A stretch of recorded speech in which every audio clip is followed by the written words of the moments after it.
Olá a todos, estamos aqui para mais um Pode Esclarecer, o podcast do Conselho Regional de Lisboa. Agora e hoje temos o grato prazer de ter connosco o Sr. Procurador José Manuel Branco, que vai falar connosco no âmbito das nossas conversas dos 50 anos sobre o 25 de Abril.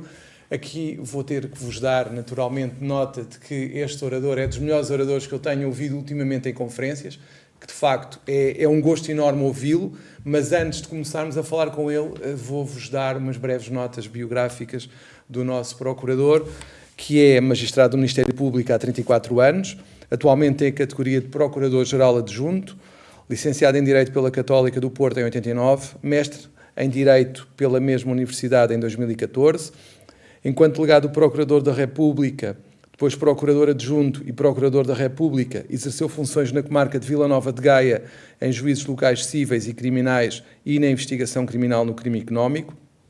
Teve também na comarca de Sintra entre 2009 e 2010 e depois voltou ao Porto até 2017, onde exerceu funções nos juízes do comércio.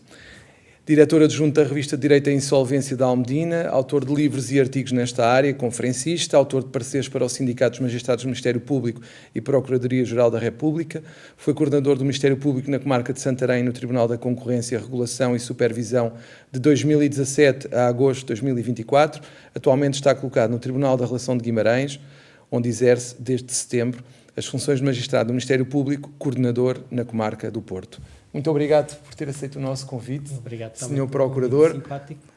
É um gosto tê-lo aqui e expressamente vindo de comboio para aqui falar connosco. E, se calhar pegávamos no que estávamos a falar antes, que era como é que vê a evolução do Ministério Público e a sua ligação à comunidade desde que começou a exercer as suas funções? Acha que está melhor? Acha que está pior? Houve um grande melhoramento nesse patamar. Isto é, num primeiro momento havia uma relação, isto também fazendo a ponte para os 50 anos de 25 de Abril, o papel do Ministério Público também mudou muito nestes 50 anos e passamos de uma máquina que, enfim, também fazia as vezes de apoio ao regime. Temos essa desvantagem contra nós, que é, na prática, nós temos que aplicar a lei vigente. Se a lei for iníqua, vai-nos ser difícil fazer uma aplicação adequada dessa lei aos tempos modernos. E, portanto, como é óbvio, antes de 25 de Abril, o Ministério Público, como dizia algum discurso político, era o cão de fila do poder político e perseguia, fosse quem fosse, desde que verificados os factos que se enquadravam nesses tipos legais de crime. Nos tempos modernos, o que tem havido é um incremento do apoio social do Ministério Público na ótica da parte do trabalho, na família e menores e agora também na área civil, graças ao Estatuto de Maior Acompanhado. E nesse particular, nós estamos a viver tempos de grande mudança, porque o que se nota é que até o nome das coisas mudou. Estávamos habituados a falar de interdição e de inabilitação, e agora temos o regime do acompanhamento de maior. E isto também mostra uma visão mais humanista, de proximidade, e já não de pronto a vestir, porque a interdição era quase uma declaração geral de incapacidade, portanto, aquela pessoa sobre a qual caía essa sentença acabava por não poder dispor de si, praticamente. E agora o acompanhamento de maior acaba por ser uma resposta que quase se poderia dizer de haute couture, tem que se adequar a resposta judiciária àquela concreta pessoa no seu contexto. Tem sido fácil essa adaptação aos novos tempos? Não tem sido fácil apenas na vertente operacional da pessoa do acompanhante, porque agora as decisões de facto têm tido algum cuidado de particularizar quais são os atos em relação aos quais o acompanhado não pode intervir por si. E é fácil fazer essa avaliação para vocês? Em alguns casos, infelizmente, é demasiado fácil. Se vamos a falar de uma pessoa que está em estado de coma... Sim, claro. Naquela pessoa que tem alguma autonomia, aí sim dá mais trabalho. Dá mais trabalho porque nós temos que olhar para o contexto daquela pessoa e perceber até que ponto ela consegue determinar-se.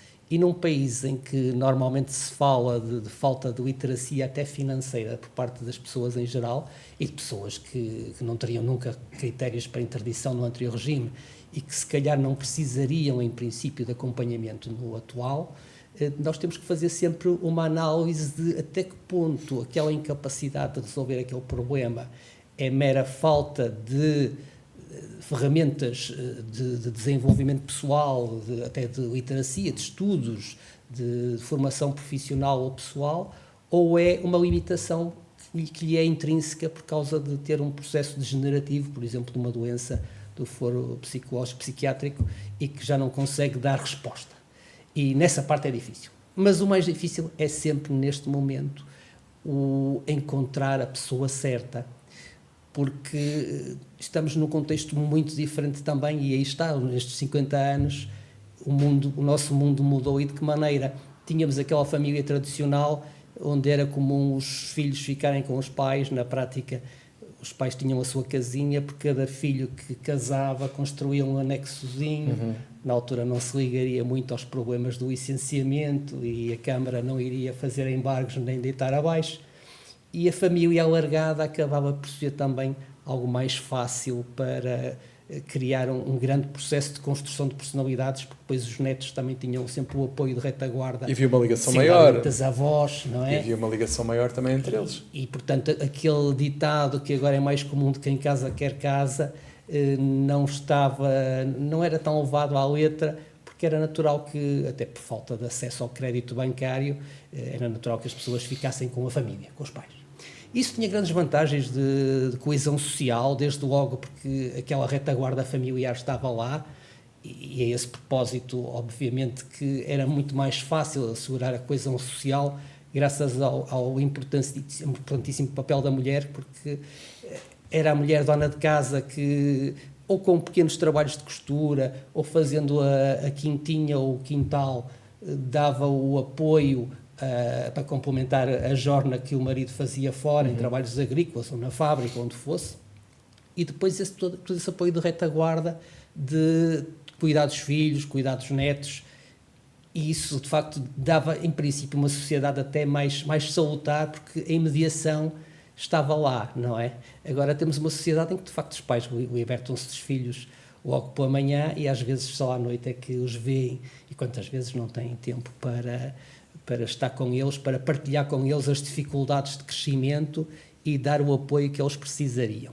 Mas regressando à questão do acompanhamento maior, principalmente por causa desta nova forma de estruturação social, em que quem casa agora já não tem forçosamente filhos, e tendo-os não há garantia que eles fiquem entre nós, porque há um certo apelo à imigração, começa a ser cada vez mais frequente o surgimento de alguém que está absolutamente sozinho, porque se divorciou, ou porque está viúvo, porque não teve filhos, ou porque tendo-os, eles estão de tal forma afastados. Por exemplo, no interior português, os filhos estão em Lisboa, estão no Porto, estão numa grande cidade a trabalhar, não têm condições até de espaço para acolher os pais, e temos ali um problema social grave que está a ser difícil de colmatar. Por acaso, a nível dessa questão, o Ministério Público na comarca do Porto, antes ainda da minha chegada, portanto não vou colher os louros por essa medida, criou um mecanismo que se designou de Bolsa de Acompanhantes, precisamente para os casos de pessoas que estão absolutamente sozinhas, e através de contacto com IPSS, com comissões fabriqueiras de certas paróquias, conseguiu recrutar algumas pessoas que se prestaram numa ótica de apoio social e até de altruísmo que lhes sai do corpo, porque não são remunerados, a fazer esse acompanhamento precisamente nos casos em que não há retaguarda familiar e não há nenhuma pessoa que à partida possa encabeçar o acompanhamento daquela pessoa. E às vezes são pequenos atos, são aquele levar ao banco, porque aquela pessoa tem dificuldades de locomoção, levar ao banco para assinar um documento, porque temos que fazer aquelas provas de vida periodicamente, ou renovar os documentos junto à instituição bancária para evitar as fraudes, até porque há normas próprias e diretivas que a isso obrigam, e muitas das vezes para uma pessoa que está com dificuldades de locomoção ou com alguma desorientação e com o ruído da cidade, as coisas já não estão onde eram, os novos balcões dos bancos são uma realidade até algo, eu diria, hostil, e espero que isso não seja interpretado como negativo, porque visualmente são muito bonitos do ponto de vista do marketing, mas são pontos estranhos para as pessoas entrarem e conseguirem encontrar um interlocutor e um tempo útil para diálogo e para esclarecimento. E o número de agências bancárias está cada vez menor e com menos profissionais, e nem sempre há essa disponibilidade. Portanto, esta intervenção social começa, no caso do acompanhamento maior, logo aí. Ainda a nível da comarca de Porto, a outra experiência que o Ministério Público também integra, aí está tudo à margem da lei e dos regulamentos, porque nós, na prática, o nosso papel é representar o Estado nos tribunais e exercer o controle jurisdicional, a fiscalização jurisdicional, não é tanto de acompanhamento social, mas isto por serem tarefas próximas ao nosso campo de ação e de intervenção processual, não são obviamente proibidas e não têm também um peso económico, portanto não precisam de orçamento, não têm despesa. Estava eu a falar que temos agora noutra área um pouco ao lado, que é da saúde mental e da resposta aos problemas dos sem-abrigo, de pessoas dependentes de substâncias. Então, uma instituição, um grupo interinstitucional designado GICI, na comarca do Porto, no município do Porto, numa base periódica, a cada 2 meses, sensivelmente, reúne-se e debate casos concretos, de pessoas concretas, identificadas pelos nomes, que as equipas de rua da Segurança Social, da Saúde Mental, já têm referenciadas, e procuramos em conjunto encontrar uma solução, um projeto de vida para aquelas pessoas, que pode passar por um internamento, agora já não compulsivo, que também isso mudou, mas é o tratamento involuntário, mas também só pode passar por um acompanhamento maior, ou nem uma coisa nem outra, só respostas do tipo social, do género, encontrar um albergue onde possa pernoitar. E normalmente as pessoas aceitam essa... Algumas, aí está, há fases e fases da vida de cada um, e em alguns, eu ainda só fui a uma reunião, porque de facto só assumi estas novas funções há 2 meses, e no portfólio de situações que apreciei naquela reunião, as 4 situações que foram colocadas, tivemos quase um desfecho diferente para cada uma delas. Numa das situações, o jovem que estava nessa situação aceitou o tratamento, está em regime de ambulatório, dirige-se a um centro de saúde onde toma a medicação nos períodos necessários e tem um apoio social de retaguarda, um subsídio, um sítio onde pernoitar. Noutro caso, tínhamos uma situação que do antecedente estaria bem encaminhada, mas que, estamos a falar aí de uma senhora, terá tido um desentendimento com o companheiro que teria sido o motor da sua adesão ao programa e deixou pura e simplesmente de aparecer nos tratamentos. Como ainda não representa um perigo para ninguém, neste momento não haverá necessidade de uma intervenção mais musculada na área do tratamento involuntário, mas aí está, neste tipo de intervenções nós vemos o melhor e o pior da comunidade, porque claro, de facto há muita gente que faz muito trabalho de voluntariado e que é altruísta e que dá o que tem e o que não tem em prol dos outros e a custo zero, quando não gastando dinheiro do seu próprio bolso para o fazer. E é uma honra para o Ministério Público poder intervir também junto dessas entidades, dessas estruturas que congregam diversas valências e diversas instituições e que têm um papel bem mais útil, muitas vezes, que o Tribunal. Porque muitas das vezes o Tribunal vê-se empurrado para uma solução que é formal, mas que pode não ser a solução boa, claro, a solução melhor.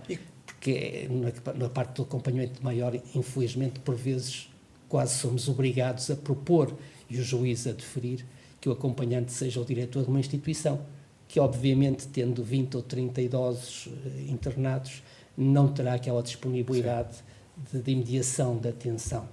E como é que vê este novo papel social do Ministério Público, que sai um pouco do que era o habitual? Ou seja, aliás, a imagem do Ministério Público e o Procurador-Geral da República teve o cuidado de reforçar que já não é só a parte criminal e que não se deve confundir com a parte criminal porque tem as tais funções sociais que referiu e fez muito bem em dizê-lo no seu discurso de tomada de posse, mas o que eu lhe pergunto é, ainda temos o Ministério Público muito identificado com as falhas ou os êxitos das investigações criminais mais mediáticas, no fundo. Sim. Ainda temos. Como é que acha que será possível ultrapassar esta quase identidade entre o que é a investigação criminal mediática e a função do Ministério Público e conseguir ultrapassar e dizer, não, nós fazemos mais do que isto? Pois, eu percebo que para os jornalistas, para a comunicação social, seja mais atrativa a visão do sangue. E muito do trabalho de sapa que nós fazemos nunca terá visibilidade e eu não me importo nada que não a tenha. Aliás, devolvo o cumprimento e vamos lá ver quantos advogados nos terão poupado imenso trabalho, claro, porque fizeram a melhor solução para aquele cliente, quantas vezes abdicando da remuneração que poderiam ter como certa. Estou convencido, também tenho muitos advogados amigos e muitos são meus colegas de faculdade e do liceu e até pelas pequenas histórias que eles me contam do cotidiano, quantos há, e não são tão poucos assim, tenho a certeza, que tendo de optar entre propor uma ação e cobrar os respectivos honorários ou perceber que mais vale uma conciliação fora do tribunal ou que não vale a pena ir atrás do prejuízo porque a probabilidade de ganho é tão reduzida, e viram-se para o cliente e dizem isso mesmo. Olha, em bom rigor, eu acho que a melhor defesa dos seus interesses não passa pelo tribunal. Uhum. E isto também é uma forma de altruísmo, mas é uma forma de ser bom profissional, que é resolver o problema daquela pessoa concreta.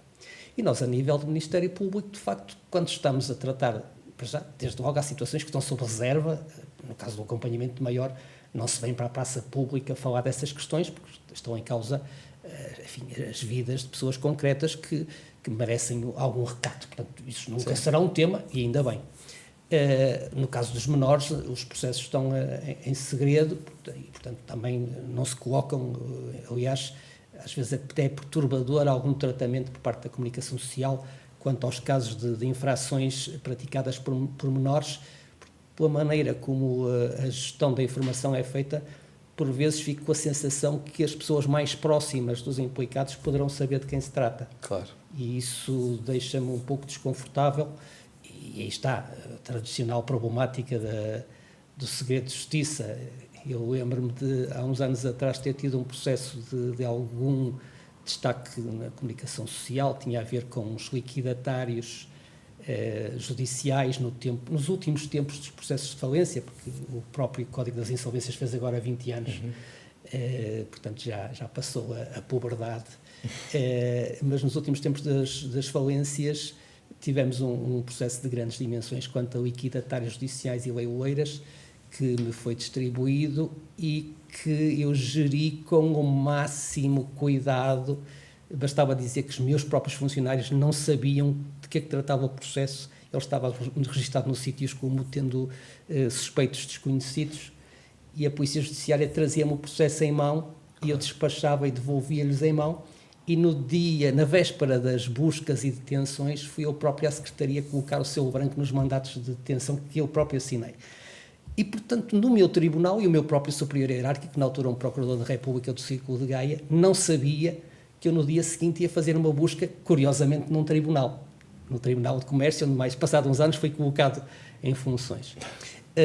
Mas achei que de bom tom, até porque somos uma estrutura hierarquizada, na véspera, informar o meu superior hierárquico que no dia seguinte ia fazer uma busca no Tribunal e que íamos deter funcionários judiciais e liquidatários e leiloeiros. Enfim, o profissional em causa, também sabendo da minha forma de estar, da minha postura, só me perguntou se eu tinha visto aquilo com atenção, se estava tudo bem, e sentou-se pacientemente à espera dos resultados. Certo é que, do outro lado do rio, na comarca do Porto, muita gente sabia que aquela intervenção ia ter lugar. O meu superior hierárquico, no meu próprio edifício, não sabia. A fuga de informação não é do titular, e é isto que as pessoas não se convencem ou não se querem convencer. O titular de um inquérito nunca dá informações do que lá está. Porque quando houver problemas, é ele que está na mira. Quem acha que dá? Eu agora não vou comprar uma briga, não é? Sim, mas sim, eu compreendo. Mas até capaz de ser aquele que tem menos interesse. com um bocado de então, azar, vendo ao contrário, como é que acha que podíamos acabar com a violação sistemática do segredo de justiça? Vendo, sem identificar naturalmente classes, mas dizendo, na perspectiva de alguém que é procurador, como é que acha que se poderia acabar, ou por isso simplesmente mais valia acabar com isto? O que é que acha? De qualquer das formas, o regime também está diferente, porque outrora, por defeito, o inquérito estava sujeito a segredo de justiça. E agora só muito excepcionalmente. Agora, o grosso dos inquéritos até nem tem segredo de justiça. Portanto, já nem se fala tanto de violação de segredo de justiça porque já não existe tanta, em bom rigor. Agora, se não forem os meios tecnológicos, designadamente as marcas de água nos documentos, eu vejo como muito difícil rastrear os acessos, porque eu próprio já estive em investigações de acessos, designadamente Santarém foi um bocado flagelado pelo processo conhecido por Etulpeira. Também havia lá um dos funcionários teria usado acessos naquela comarca pouco antes de eu ter chegado lá. E graças a isso fiquei a perceber um bocado como é que funcionam os sítios e de facto está lá tudo rastreado. Ficámos a saber quem é que abriu que documento, qual é o número do inquérito ou do processo que foi pesquisado, por quem, qual foi o IP do computador. Nós praticamente só nos falta saber a cor dos olhos de quem esteve a ler aquilo. Não é? Agora, há formas legítimas de aceder à informação. Uma vez fomos atrás de uma funcionária da secção central. O problema é que ela teve de ter acesso ao processo para juntar um documento, para juntar um papel. E foi isso que ela explicou. Portanto, para mim, alguma transparência não será má. Agora, um código de ética da comunicação social para não expor, porque há algumas conversas que, enfim, se calhar passar transcrições ou registros áudio ou registros vídeo de interrogatórios ou de diligências processuais é capaz de roçar um bocadinho o mau gosto. Nos Estados Unidos não é por sistema permitida a tomada de imagens e nós vemos aqueles desenhos fantásticos que os desenhadores fazem ali em tempo real. Sim. Mas aí está, são questões que, ou reguladas ou por um código de conduta, têm mais hipóteses de resultar do que... Porque se formos com meras proibições, o fruto proibido será sempre... Mas, na sua opinião, acha que se deveria acabar com o segredo de justiça ou que se deveria criar outro mecanismo? Eu creio que estamos perto de um bom sistema, porque aí está, o segredo de justiça já não é a regra, já é a exceção.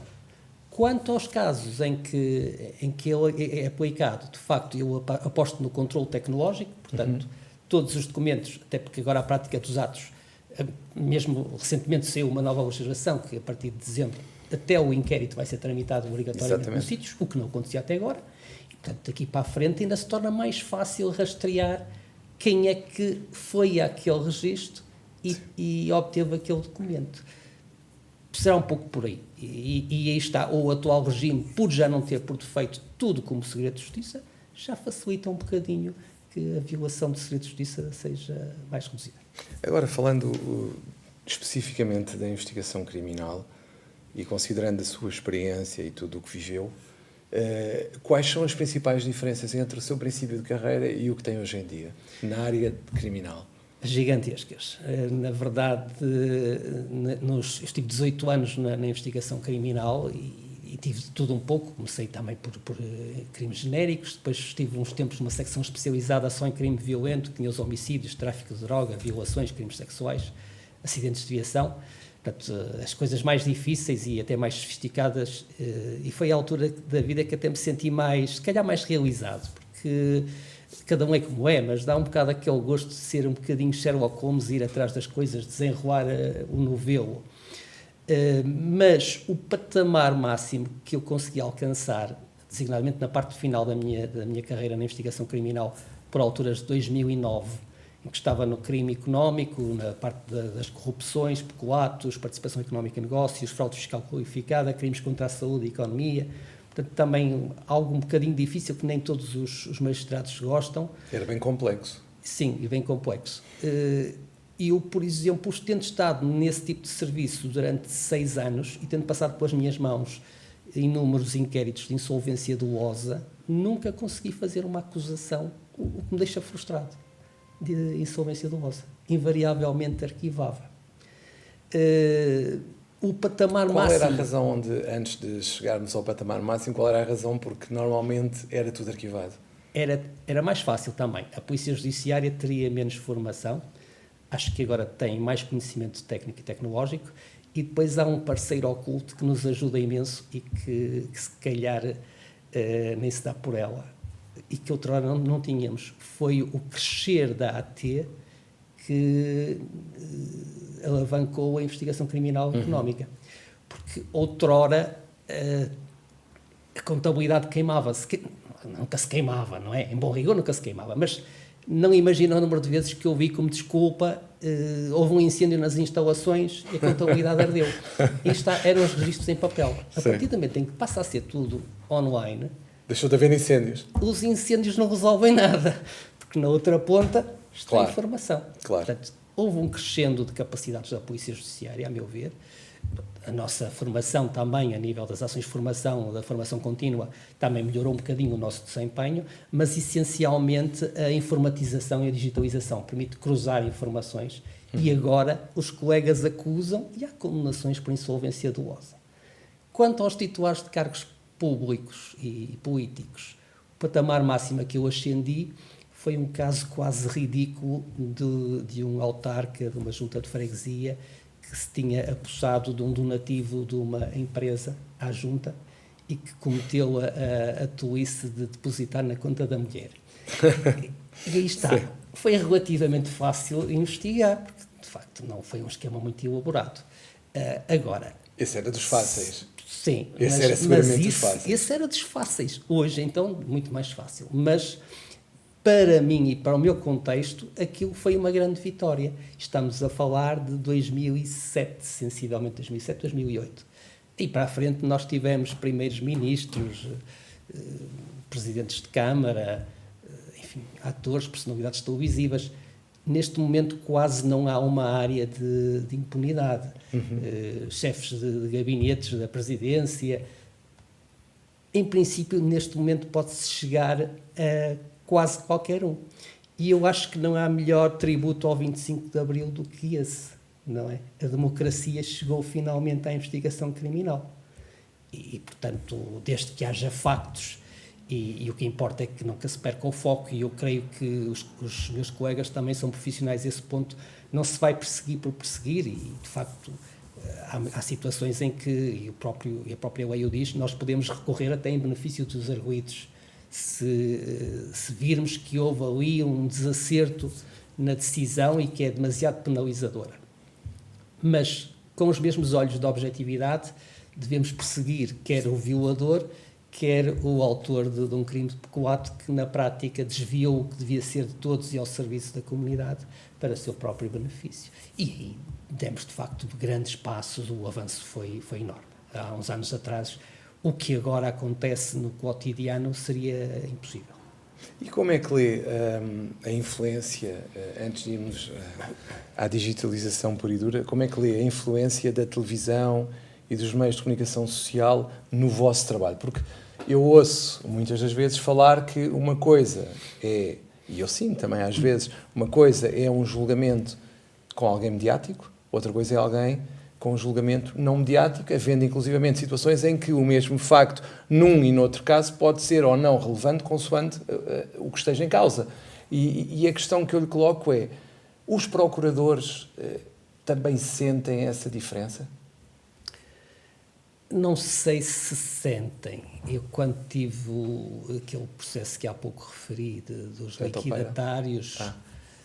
fiquei um bocadinho perturbado, mas se calhar sem razão, sem fundamento, mas de facto eu próprio fui para o interrogatório judicial, na altura até nem seria assim, mas como eu conhecia melhor o processo, acabei por ser eu o procurador indicado para o primeiro interrogatório judicial dos arguidos detidos, e a senhora juíza que dirigiu a diligência, que acabou às 3 da manhã, que nós gostávamos de preservar as 48 horas. Sim.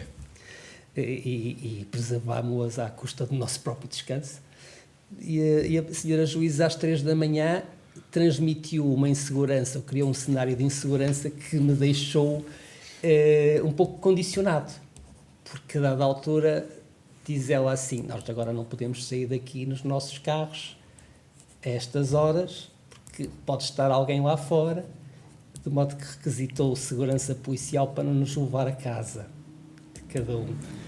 E foi se calhar a primeira vez que eu senti insegurança, não intrinsecamente, não por motivos próprios, mas por me ter sido criado um contexto pelo que lhe foi dito, que me deixou um pouco desarmado, não é? E reconheço que às vezes alguns colegas já me referiram em relação a situações de processos com pessoas conhecidas da praça pública, se não seria um sentimento quase de veneração ou de alguma subserviência por parte de alguns magistrados que têm mais atenção junto daqueles arguidos. Eu tive um episódio curioso, precisamente nessa altura do crime económico, um belo dia, por circunstâncias de um processo, tive de constituir arguido um eminente jurista que foi uma pessoa importante na praça pública e que, obviamente, apesar de ter passado imenso tempo, e até foi arquivado o processo porque ele não tinha qualquer ligação à situação. Mas tive que manter todo o profissionalismo, sabendo que aquela pessoa que eu estava a ser constituída arguida, além de ser muito conhecida, de passar na televisão, ser titular de fundações e de cargos societários importantes, tinha sido meu professor na faculdade. E no final do interrogatório, que eu tentei levar com o maior profissionalismo possível, estraguei tudo, mas a culpa foi do senhor professor, na causa arguída, que virou-se para mim e perguntou-me: senhor doutor, desculpe, foi meu aluno, não foi? E pronto. E eu aí reconheci que sim, senhor, e ele foi muito cavalheiro e perguntou-me: ao menos tratei-o bem? E eu respondi-lhe que não podia queixar. E aí está, é preciso ter alguma capacidade de encaixe e abstrair disso, e de facto... Mas consegue-se? Acha, eu não estou a falar do seu caso especial, mas repare, mas por exemplo, acha que é igual fazer um julgamento mediático e não mediático? Ou acha que... Não é igual, é preciso ter mais força anímica, mais capacidade de resistência ao ruído que vem de fora. Porque muitas das vezes a comunicação social está a falar de coisas que na verdade nem sequer são o que ali está. E nunca há um contraditório, porque nunca vamos para a praça pública dizer, olha, que não é assim, ou explicar o que se está a passar. E também, em bom rigor, não somos pagos para isso, não é? Somos pagos para despachar processos e para promover as coisas, não é? Mas, num dos casos, quando eu estava nesse período em que estava no crime violento, a notícia dada por um jornal insuspeito, que é o Jornal de Notícias, que aliás é a grande bíblia do norte do país, pintava a história exatamente ao contrário. Isto é, segundo o que estava no artigo do jornal, tinha sido morto a assassinar o arguido, o homicida. Porque houve ali uma troca de parentescos e pronto, alguma falta de cuidado na recolha de quem é que era cunhado de quem. Sim. Fez com que a história saísse exatamente ao contrário do que estava. E como era titular do processo, eu sabia bem o que era a verdade da situação. E mesmo eu acompanhei o julgamento do processo de Tancos, porque decorreu no período em que eu estava na comarca de Santarém, no mesmo edifício em que eu estava, na sala de audiências praticamente anexa ao espaço dos órgãos de gestão, e percebia que o que se dizia cá fora e o que se dizia na comunicação social, que se escrevia na comunicação social, não coincidia forçosamente com o que estava no processo. Há erros de percepção, nós também usamos uma linguagem muito hermética e, portanto, sim, a dada altura as coisas não vão passar e as pessoas também não as vão perceber. E, por outro lado, há um grande problema da comunidade, que é a comunidade acha que a verdade deve ser reposta e deve ser descoberta a todo o preço. E nós sabemos que não pode ser assim. Claro. Porque o tempo da Inquisição já passou. Não podemos fechar as pessoas na masmorra até que elas confessem aquilo que nós queremos que elas confessem, seja ou não verdade. Não é? Falou nas 48 horas e queria ouvi-lo sobre as 48 horas, o que é que naturalmente acha do que tem vindo a acontecer nos últimos tempos e o que é que deveria ser feita alguma coisa para alterar algumas das críticas que têm sido feitas. E, por outro lado, também queria-lhe perguntar a sua opinião sobre a questão daquelas detenções que de vez em quando são feitas para ouvir pessoas que alegadamente já teriam dito que queriam falar e não são ouvidas nessa altura e depois e há um mandato e eles têm que ser ouvidos. Estas duas situações, como é que olha para elas? Pois, o problema é esse mesmo, é que nós não podemos fazer nada quanto a isso, porque o Ministério Público, como diz a Constituição, tem que zelar pela legalidade democrática. Temos que ser nós a cumprir a lei. E, se calhar, infelizmente, a expressão que eu usei agora pode ter sido infeliz em si mesmo. Nós não somos tidos nem achados em bom rigor na solução legislativa, porque há uma separação de poderes. O Parlamento ou o Governo, quando tem autorização para o efeito, é que nos diz quais são as linhas com que nos cozemos. Noutros países, nos Estados Unidos, é o simples xerife que fica lá com o detido em custódia e que o apresenta mais ou menos, acho que tem 5 dias, coisa assim, tem imenso tempo, não estão preocupados com as 48 horas. Não. Eu acho que nós temos um sistema de excelência na sua estruturação, porque 99,99% dos arguidos são apresentados nas 48 horas da detenção, são ouvidos e libertados, ou então reconduzidos à prisão preventiva ou também a cautelar, nas 48 horas. Lá porque algum caso teve uma aplicação enviesada, mas Eu estou a falar de exceções. Qual é, sim. vamos lá ver, realisticamente, se nós tivéssemos uma associação criminosa que se reunia em Portugal, de estrangeiros, uma filial da Camorra, com 30 ou 40 pessoas, como é que nós conseguíamos que um juiz de instrução ouvisse estas 40 pessoas em 48 horas? Sim, era impossível. É que o mandato da lei aqui torna-se inultrapassável e por isso, Sim. nesses casos, o que tem acontecido é, ao menos, zelar para que se saiba quem é que são aquelas pessoas nas 48 horas e todas elas veem a cara do juiz. E depois, em função disso, agora, adaptações possíveis, é evidente que seriam. Agora, outro defeito também é só há uma coisa que se chama primeiro interrogatório judicial de arguido detido. Não fomos nós que desenhamos o código. Se fizessem aquilo como primeiro interrogatório judicial de arguido, ponto final, nós nem os tínhamos. Tal como está a lei, qual é a via alternativa? É que não há. Nós não podemos fazer. Não podemos, se nós apresentarmos, se o Ministério Público está a ouvir uma pessoa e o crime até nem admite detenção fora de flagrante porque tenha uma moldura penal pequenina, mas acha que devem ser aplicadas medidas de coação, só tem que fazer um requerimento nesse sentido. Claro. Não há hipótese de levar ao juiz, porque tivemos um incidente na comarca do Porto recentemente, um pouco desagradável em função das greves dos oficiais de justiça, e depois os arguidos compareceram no dia seguinte para serem interrogados por juiz de instrução criminal. Foram libertados na véspera e depois apareceram. E o juiz escreveu aquilo que qualquer um faria. Os arguidos não estão detidos, vão-se embora à vossa vida. Claro.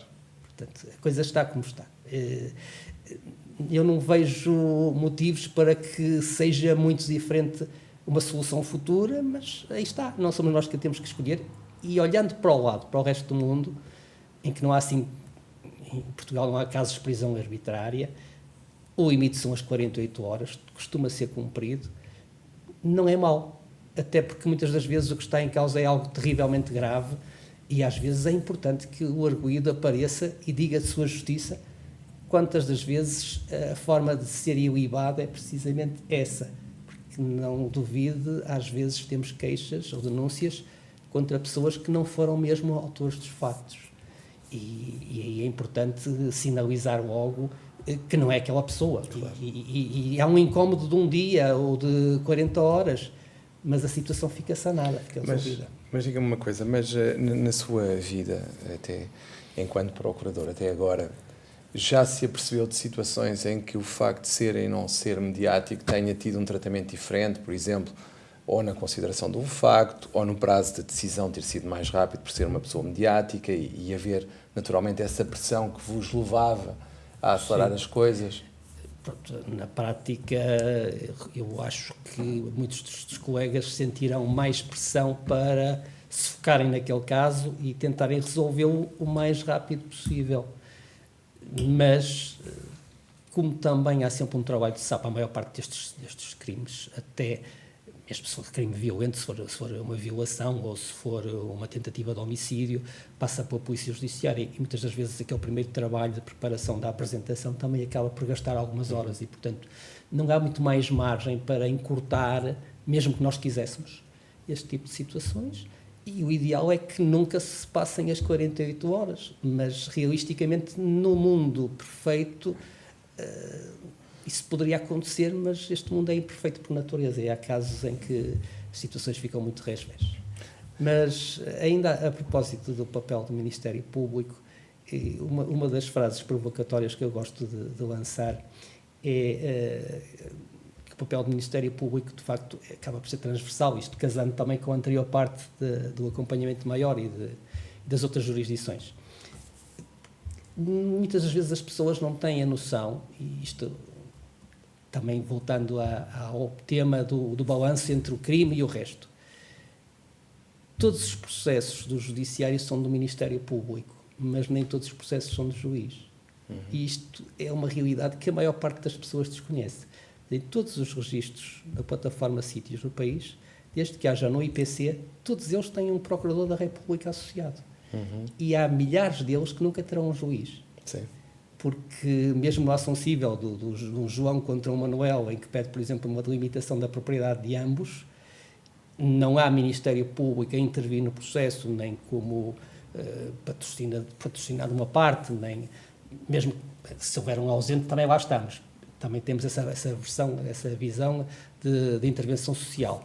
Mas mesmo que estejam ambos representados por advogado e que a causa seja eminentemente cível e até de direitos disponíveis, pelo menos da notificação da sentença, da conta de custas e o visto para fiscalização, pelo menos 3 vezes o Ministério Público vai ver aquele processo com o qual não tem nada a ver. Sim. E que dispensaria. E depois há todos aqueles em que nós decidimos em última instância, designadamente as providências na área civil para a autorização da prática de atos, em que, com a alteração legislativa de há umas décadas atrás, nós passamos a funcionar como se fôssemos juízes. E, portanto, aquele processo nunca haverá um juiz. Ou os arquivamentos dos inquéritos, também. Se nós chegarmos à conclusão que o crime não existiu ou que está prescrito, por isso simplesmente não há intervenção. E isto dá uma boa noção da dimensão da intervenção do Ministério Público. Sim. Todos os processos judiciais em Portugal, independentemente da jurisdição administrativa, civil, concorrência, marítimo, propriedade intelectual, são todos do Ministério Público. E quando se vê isso assim, se calhar dá para relativizar um bocadinho o peso do processo de crime. Porque mesmo no plano quantitativo, representará porventura metade. Mas é só isso. É só isso. E nós não ganhamos nada com... E é isso que muitas vezes a comunicação social brinca, acha que nós ganhamos se a acusação proceder. Tipo um prémio. E não é verdade. Claro. Porque o que nos interessava é que não houvesse crime. Claro. Não é? Se nós descobrirmos no decurso de julgamento que, afinal, o que nós pensávamos ser crime está perfeitamente explicado, maravilha. Sim. Tive essa experiência e estou grato por isso. Fiz uma acusação relativamente a um caso de abuso de confiança entre familiares e depois fui ao debate instrutório. E não é que no final pedia não pronúncia. Eu tinha feito a acusação. Portanto, se isto fosse uma questão de clubismo ou de ser teimoso... E até ao fim. Tinha que dizer, não, tem que ser pronunciado. Não. Se aquele arguido me tinha vindo ao inquérito juntar a documentação que juntou, eu tinha arquivado, claro. Não é? Claro. E é isso que é fantástico na posição do Ministério Público. O Ministério Público que sabe estar e que exerce o seu munus como deve ser, está em liberdade total para retroceder quando o avanço incremental do processo nos faz ver que estávamos errados. Sim. Ou que não tínhamos os dados todos no momento em que decidimos daquela maneira. E diga-me uma coisa, já agora, é mais fácil ou mais difícil ser, comparando com a evolução da sua atividade, é mais fácil ser procurador agora com redes sociais, pressão mediática, com 5 canais televisivos, ou na altura em que começou? Agora é muito mais difícil. E eu próprio digo isso aos meus colegas, uma vez que, pronto, nas minhas atuais funções, em bom rigor, eu não decido processos, não tenho intervenção, a não ser muito residual em processos. Sou quase uma espécie de diretor pessoal que só tem todos os defeitos, porque não posso contratar nem despedir ninguém. E, portanto, tenho aqueles, são os que me dão e tenho que fazer algo com eles. Mas é um papel também importante de apoio, de alavancagem dos colegas, de lhes dar confiança, que cada um de nós vive com os seus receios, com os seus medos, e é sempre bom ter alguém que aparece, que nos dá tempo de antena, que nos ouve, que nos escuta. E é isso que eu tenho tentado fazer junto dos colegas. E o que é que eu lhes tenho vindo a dizer? Eu percebo a vossa posição, isto reportado agora aos que estão nos inquéritos, porque em algumas coisas o vosso contexto melhorou em relação ao meu, mas em muitas outras piorou. E de que maneira? Estamos a falar da parte tecnológica e da parte sociológica. Na parte sociológica, nós passamos de um contexto em que tínhamos à porta do tribunal um soldado da GNR ou um guarda da PSP que, quando nós chegávamos, nos diziam bom dia e nos faziam continência, e agora é mais provável termos um arguído ou um queixoso com um cartaz a dizer procurador corrupto. Sim. Aliás, o Sr. Doutor, por maioria de razão, Sim. quando passava lá na rua da Escola Politécnica, deve-se lembrar de ver lá uma grande faixa durante anos e anos. Portanto, esse contexto mudou, porque havia uma cultura de, se calhar, errada, de respeitinho é muito bonito, eu não me identifico com isso, note-se. Também acho que é saudável sermos respeitosos uns com os outros. Acho que é uma boa regra. Respeitinho é bonito e todos gostam, não é? Sim. Eu não precisava que o polícia me fizesse a continência, a saudação, e realmente as pessoas, os particulares, mesmo que viessem ao atendimento, tratavam-nos com outra postura. Com deferência. De respeito. Sim, com deferência, se calhar. Pronto, mas aí está. Usar a palavra de respeito é sempre dúbio, porque eu não quero uma pessoa submissa, subalterna, mas quero uma pessoa que me trate tão bem como eu vou tratar a ela, e quero tratá-la bem. Não é? Claro. É aquele princípio que se calhar a culpa foi dos meus pais, que me puseram na catequese cedinho, e aquela frase, não faças aos outros aquilo que não queres que te façam. E passamos desse contexto para outro em que, de facto, as pessoas andam todas exacerbadas na sua autoestima e no seu egoísmo e não têm a mínima tolerância. Vinha no comboio hoje a fazer uma informação para o Conselho Superior do Ministério Público, precisamente por causa de uma queixa de um particular em relação a um dos meus colegas, com vista a uma eventual abertura de um processo disciplinar. Sim. Apenas porque, no âmbito de um atendimento, no dizer do cidadão, usou um tom de voz grosseiro e imoral, com que isto tem de carga de adjetivação, e isto é o que é no plano dos factos. Não é? Nós estamos a falar de uma pessoa mais velha do que eu, com mais tempo de serviço do que eu, que faz aquilo todos os dias e que não costuma ter queixas. Pronto, claro. Portanto, no plano da tolerância e do respeito ou da aceitação da nossa importância, porque os professores também merecem a sua consideração, a temática das agressões nos estabelecimentos hospitalares, tudo isso me indigna. Não é? O incidente em relação ao condutor de autocarro nesta semana. Que, infelizmente, não é caso isolado. Isto acontece em Lisboa, na zona de Lisboa. Este caso, infelizmente, teve consequências dramáticas e, como está envolvido em tudo o que se está a passar, teve esta exposição, mas há N situações que me têm relatado de violência contra motoristas da Carris, do metro, porque sim, compreendo, grupos que se juntam e que, neste caso, aproveitaram este incidente para terem maior projeção mediática, mas infelizmente isto não é um caso isolado e é isso que me preocupa. E quando diz que, de facto, nós temos que ter alguma atenção, eu gostava de saber como é que se consegue, estando na Procuradoria e sendo procurador, perante toda esta avalanche de situações que, de facto, acabam por surgir nas redes, algumas falsas, outras não, como é que um procurador se comporta e o que é que deve fazer? Porque é uma questão que eu me coloco a mim, porque eu olho para aquilo às vezes e digo, bem, eu se fosse procurador era de alto a baixo. Algumas. Curiosamente, algumas das ofensas cometidas em relação aos colegas eu nem as deixaria passar impunes e faria o acionamento judicial. Não sente, por exemplo, que isso é uma questão do contacto com o público? Ou seja, quem contacta com o público, como vocês também muitas vezes sentem estas situações, ou não? Sim, também, exato. Eu lembro-me de uma situação, há uns anos atrás, no Tribunal de Trabalho da Maia, que foi preciso chamar a PSP, porque no atendimento uma senhora procuradora estava a ser ameaçada pelo trabalhador que estava lá para ser atendido. Aliás, como acontece também com os advogados, infelizmente, sim. O problema é transversal. Eu não vou dizer que o problema aqui é nosso ou que só nós é que somos vítimas. Há um grande nível de hostilidade e de falta de tolerância na sociedade que também nos chegou. Já no plano tecnológico, evoluímos para melhor para um lado, mas para o outro também a armadilha da tecnologia acabou por cobrar o seu preço a jusante. Porque quando cheguei aos tribunais nós escrevíamos as acusações e os juízes as suas sentenças à mão, em linhas, em folhas de linhas, pautadas, e era um sarilho porque às vezes alguém nos distraía e a palavra saía errada ou esquecíamos de uma palavra. Depois tinha que se pôr o corretor. Alguns faziam em máquinas de escrever e também era um drama. Agora, num computador pode-se aproveitar um texto anterior e mais rapidamente, só com um bocadinho de edição, avança-se.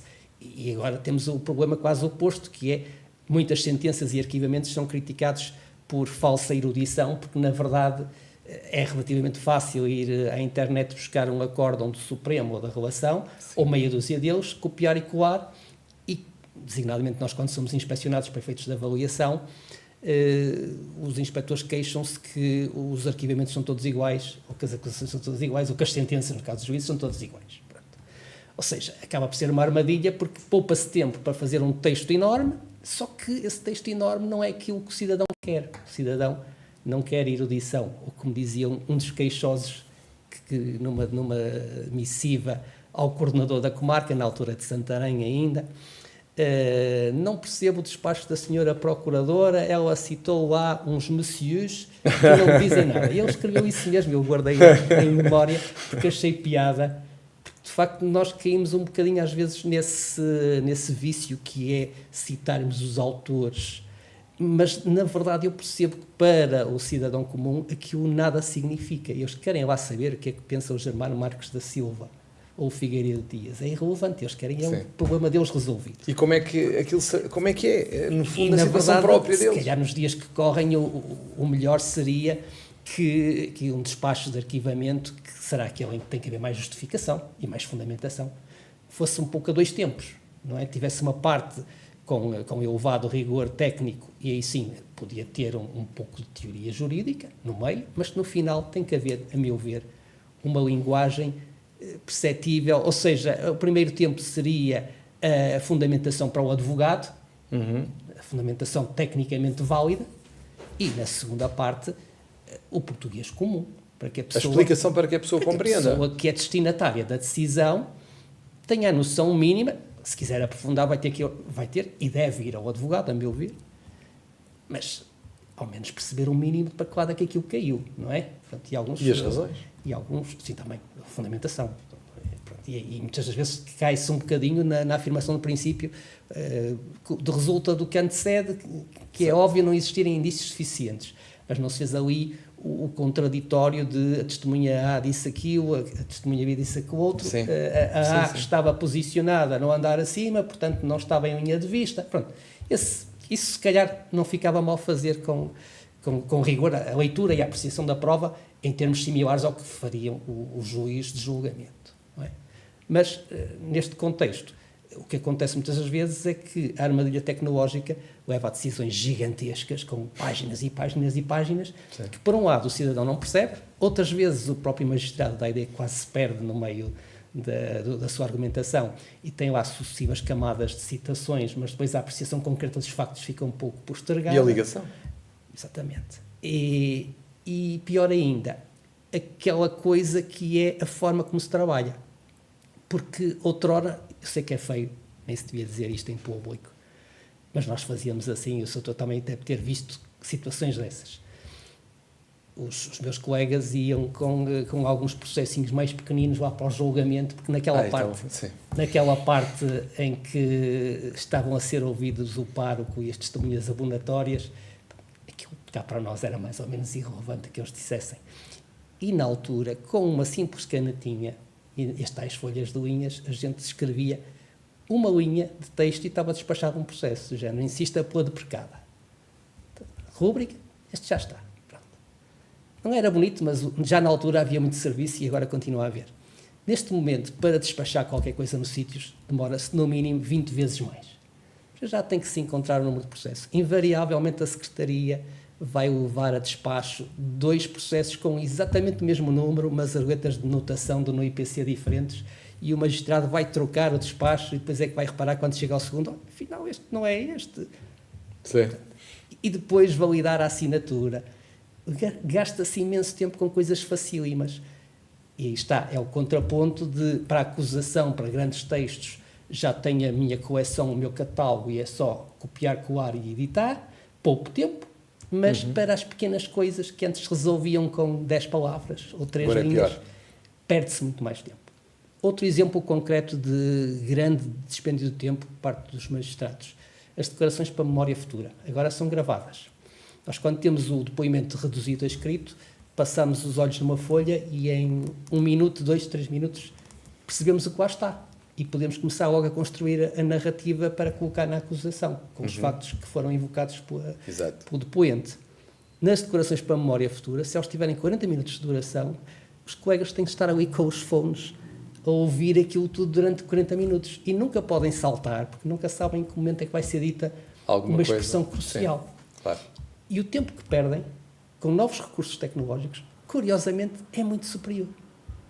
E eu até brincava com os magistrados lá da comarca de Santarém, quando entravam nos gabinetes, estavam, então, que está para aí a ouvir música, depois diz que está a trabalhar. Mas sabia muito bem o que é que estava a acontecer ali. Claro.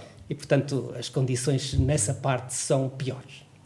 Mas em relação... Eu estava a pensar também na outra vertente, que é aquela vertente da pressão, que muitas das vezes é feita, quer pelos mídia, quer pelas próprias redes sociais, porque naturalmente um procurador, como qualquer outra pessoa, também as deve ver, de algumas situações que se calhar mereceriam a vossa atenção. Como é que isto funciona na Procuradoria? Eu aí já não sei se estarei a perceber bem o que quer perguntar. Por exemplo, quando é um crime público, quando prática, são situações de crime público, como é que funciona? Isso vale como sempre, porque no meu histórico também cheguei a pegar num jornal, fotocopiar e escrever lá RDA como inquérito, crime de poluição, relativamente a uma descarga noticiada, uma ribeira, pronto, há uns anos valentes.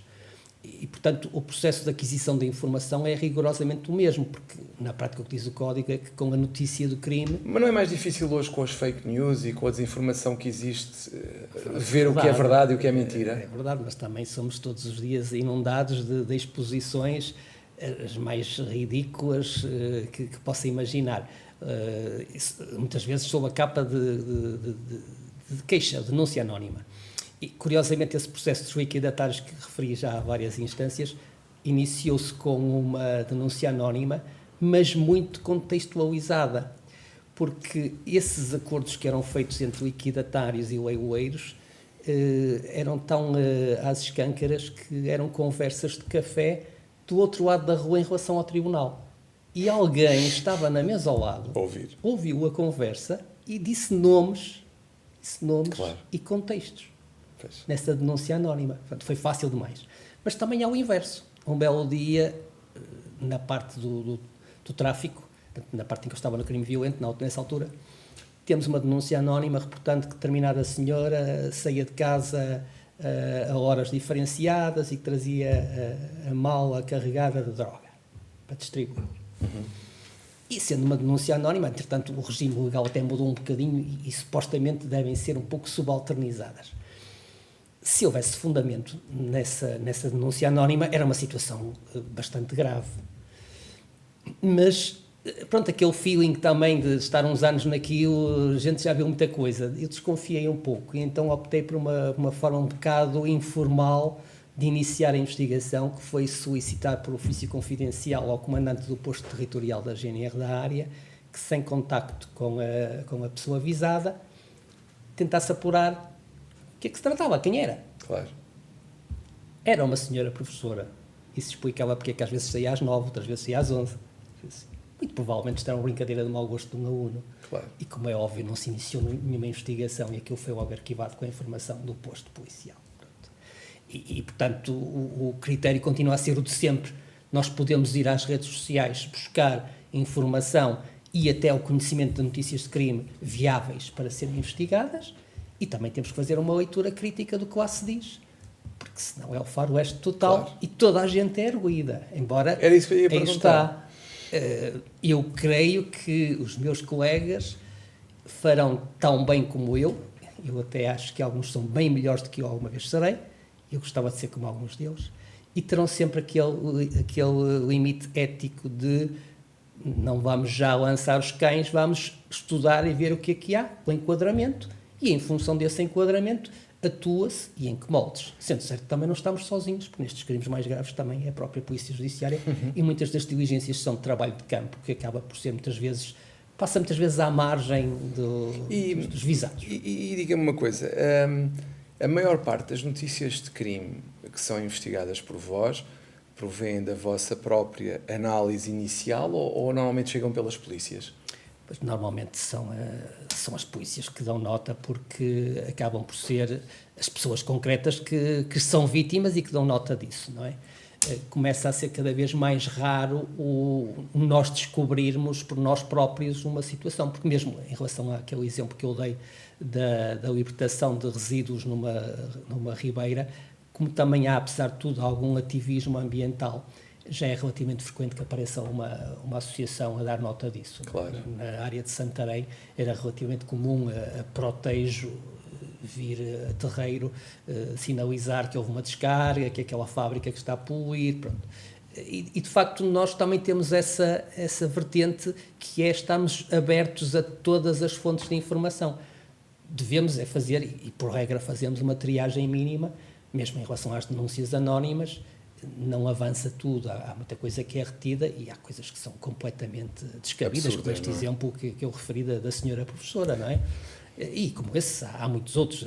Há situações que são até de falta de educação e que são reportadas como se fossem crimes. E é evidente que não avançam, não é? E, apesar de tudo, há muito mais arquivamentos do que acusações. Isso leva-nos a outra questão, que é falando especificamente de alguns crimes, e aqui tinha particular interesse em ouvir a sua opinião sobre aqueles crimes que surgem agora mais por causa das redes sociais e que é os incitamentos, os ódios.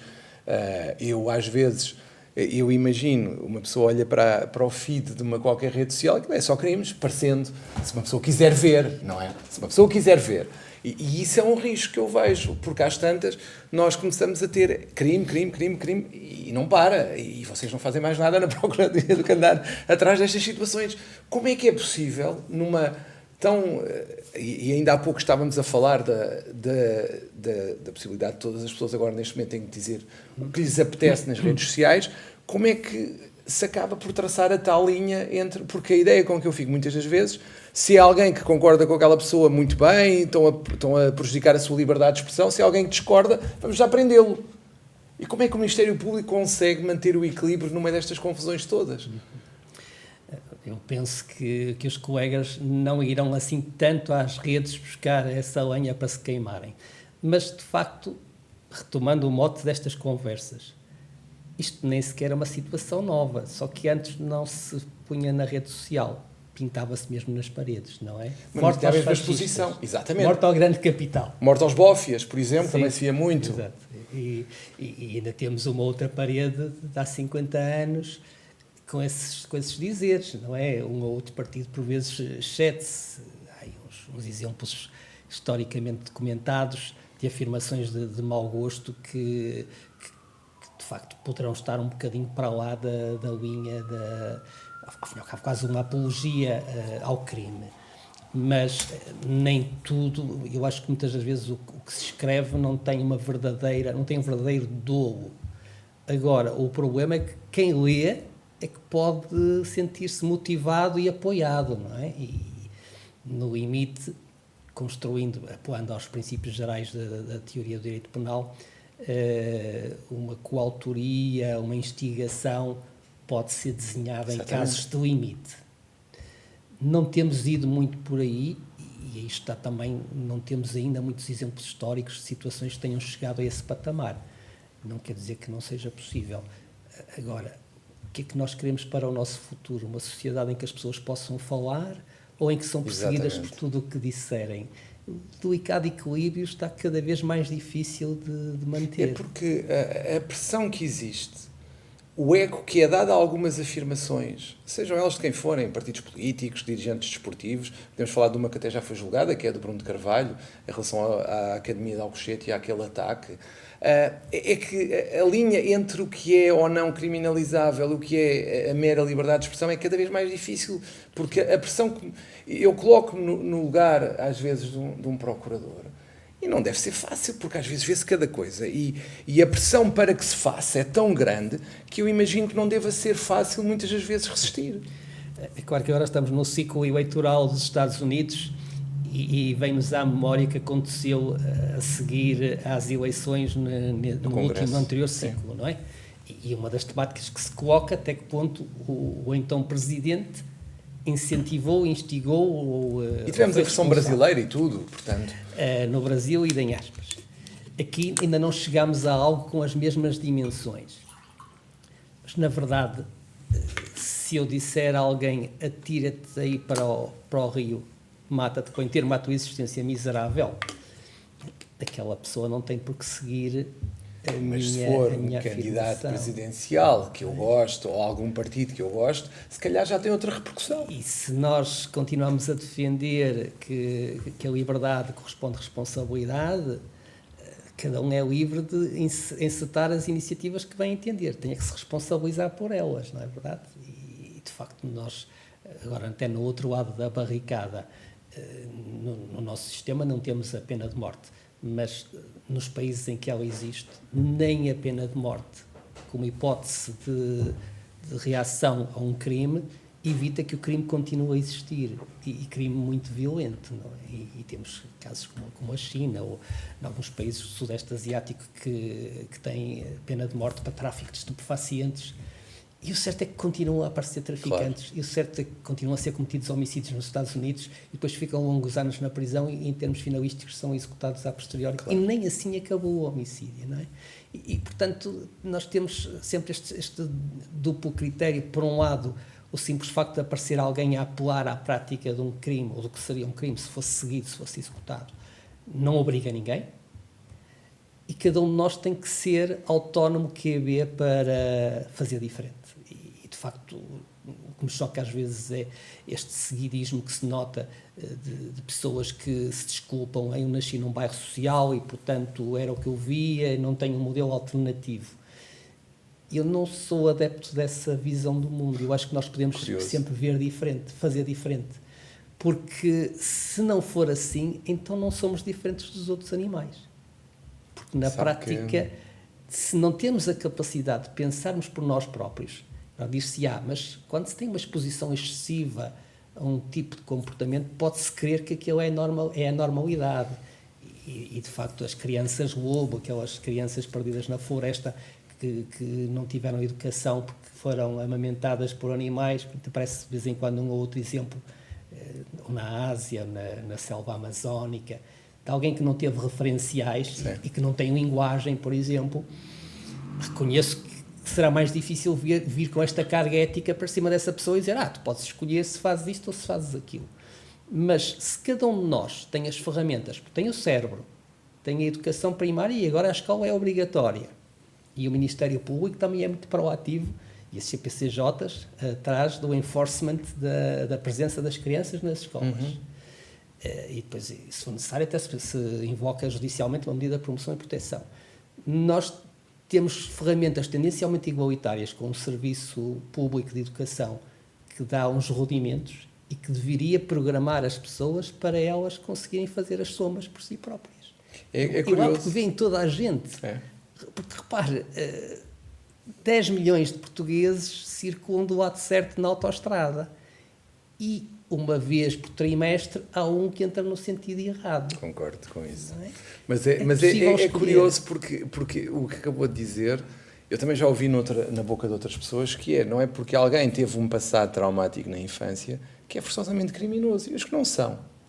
E será que os que não são é porquê? Porque tiveram uma opção. Então porquê é que vamos estar sempre a desculpar alguém que teve esse trauma? Se e quando cometer algum crime? Sim. Associado a esse trauma. É uma questão muito interessante, de facto, merece a nossa reflexão e assim como merece, e aí eu não invejo a vossa tarefa, que é, perante tudo o que vos chega, determinar com precisão, principalmente agora nestes novos crimes do incitamento ao ódio, à violência, etc., dizer o que é a liberdade de expressão e o que é que não é, não deve ser fácil. Não deve ser fácil. Mas isso também já é uma luta de muitos anos, designadamente o abuso de liberdade da imprensa, que tem sido sempre um tema recorrente ao longo destes 50 anos, porque, de facto, nós temos tido visões um pouco estranhas. Como sabe, é relativamente frequente a condenação do Estado português nas instâncias internacionais, porque se considerar que os nossos tribunais foram demasiado conservadores na defesa da honra de determinada pessoa. E, portanto, o exercício da crítica entre nós aparentemente não está conforme aos estándares europeus. Claro. Portanto, nós é que estaremos até a exagerar. É que nós neste momento, sim, é verdade, é que nós neste momento acabamos por ter uma situação em que, por exemplo, as pessoas eventualmente até terão que ter algum cuidado no que dizem, mesmo quando são humoristas, ou agora está muito em voga o político que disse o que disse, mas se transpusermos isso para o humorista que, no âmbito da sua liberdade criativa, faz uma crítica mordaz e que, de facto, poderá ultrapassar aqueles limites que o ofendido considera razoáveis, mas daí até nós irmos criminalizar essa pessoa que disse o que disse, nós estamos aqui numa sociedade complicada. Sim, claro que sim. Da minha juventude, há uns anos atrás, havia uma publicação, enfim, vale o que vale, e se calhar tem a noção da sua existência. Era Gaiola. A Gaiola, sim, eu lembro perfeitamente da Gaiola. E acho que foi das primeiras que colocou um cartoon do Papa com um preservativo no nariz. Eu lembro-me disso, sim. Ou o Charlie Acho que foi na Gaiola, sim, mas o Charlie Hebdo, sim. Quer dizer, nós temos realmente que escolher o que é que queremos para nós. Um Estado autocrático, persecutório, que nos obriga a um certo padrão de comportamento, ou alguma liberdade? Sem dúvida. Eu prefiro ter alguma liberdade. Aí está. Eu sei que é difícil conciliar este discurso de algum respeito pelas posições funcionais, mas quando a Ministra da Justiça vem visitar um tribunal no qual eu trabalho, eu posso não gostar daquela pessoa que é a Ministra da Justiça, posso não ter a filiação partidária ou o gosto partidário daquela Ministra, mas eu tenho o dever de a receber bem, de dialogar com ela e de expor as questões que apoquentam todo o mundo judiciário, não só os magistrados do Ministério Público, mas os próprios funcionários que não têm condições nos seus espaços, os próprios juízes que são menos do que deveriam existir no quadro, têm esse dever funcional. E como cidadão, acho que todos nós temos, por um lado, o gosto de melhorar sempre, ou deveríamos ter, eu acho que ninguém gosta de piorar a sua condição de vida, na medida do possível, sermos solidários. E é um bocadinho isso que se está a perder. Mas deixe-me só contar-lhe uma pequena anedota quase no sentido americano da palavra, um pequeno apontamento que me enche de orgulho. Não vale nada. Não define um procurador, obviamente. Há uns anos atrás estava ia tomar um café na máquina de café do Tribunal de Comércio em Gaia, e estava lá uma senhora sentada à espera de ir para uma diligência, já com uma certa idade. E viu-me mexer na máquina e começou a suspirar e a dizer: cheira tão bem. Felizmente não se estava a referir a mim, estava a referir só ao café. Se não era assédio, nos dias que correm não se pode dizer nada, não é verdade? Mas não era isso. E eu percebi que a senhora estava com uma dificuldade, ela não conseguia interagir com a máquina. E perguntei-lhe: quer tomar um café? Eu gostava, mas eu não sei usar. Não se preocupe, que eu ajudo. E tirei um café à senhora. Isso não me desprestigia enquanto magistrado, não me onera enquanto cidadão. Acho que faz parte. Acho que faz parte de vivermos uns com os outros. E, portanto, é óbvio que gastei mais 30 segundos, 1 minuto ou 2, mas saí com a minha autoestima reforçada, porque nestas pequenas coisas somos úteis e damos uma boa ideia também da máquina da justiça, porque infelizmente essa grande estrutura que é o tribunal é sempre a culpada por quase todos os males da humanidade. Claro. E não é. E não é, de todo. Como eu esperava, nós podíamos ficar aqui a tarde toda a falar mas já calculava, até porque é um excelente conversador, que nós podíamos estar aqui 2, 3 horas a falar, mas temos mesmo que terminar. Mas há uma pergunta que eu não posso deixar de lhe fazer, até porque tem a ver com algo que nós já conversámos, que é os tais inquéritos que são feitos sobre nós, advogados, magistrados do Ministério Público, magistrados judiciais. Como é que, por exemplo, no caso do Ministério Público, acha que se pode melhorar a imagem dos procuradores? Como é que a sociedade pode passar a olhar para vós de uma forma mais positiva?